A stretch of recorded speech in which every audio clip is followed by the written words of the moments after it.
ಕನ್ನಡ ರಾಜ್ಯೋತ್ಸವ ಎಲ್ಲೆಡೆ ರಾರಾಜಿಸುತ್ತಿರುವ ಕನ್ನಡ ಬಾವುಟಗಳು.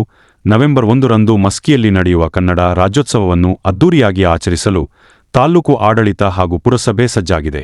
ಪಟ್ಟಣದ ಪ್ರಮುಖ ಬೀದಿಗಳು ಈಗಾಗಲೇ ಹಬ್ಬದ ವಾತಾವರಣಕ್ಕೆ ತೊಡಗಿಕೊಂಡಿದ್ದು, ರಾಜ್ಯೋತ್ಸವದ ಅಂಗವಾಗಿ ನಡೆಯುವ ಧ್ವಜಾರೋಹಣ, ಕನ್ನಡಾಂಬೆಯ ಹಾಗೂ ಕನ್ನಡಪರ ಸಂಘಟನೆಗಳ ಮೆರವಣಿಗೆಗೆ ತಯಾರಿಗಳನ್ನು ಅಧಿಕಾರಿಗಳು ಪರಿಶೀಲಿಸುತ್ತಿದ್ದಾರೆ. ನಗರದ ಶಾಲಾ ವಿದ್ಯಾರ್ಥಿಗಳಿಂದ ಮೆರವಣಿಗೆ ಹಾಗೂ ಕನ್ನಡಪರ ಸಂಘಟನೆಗಳು ಜನರಲ್ಲಿ ಕನ್ನಡ ಧ್ವಜ ಹಾರಿಸಲು ಕರೆ ನೀಡಿವೆ. ಮಸ್ಕಿ ಪಟ್ಟಣ ಸದ್ಯ ಕನ್ನಡ ಬಣ್ಣಗಳಲ್ಲಿ ಕಂಗೊಳಿಸುತ್ತಿದ್ದು, ರಾಜ್ಯೋತ್ಸವದ ಸಂಭ್ರಮ ಎಲ್ಲೆಡೆ ಕಾಣಿಸುತ್ತಿದೆ.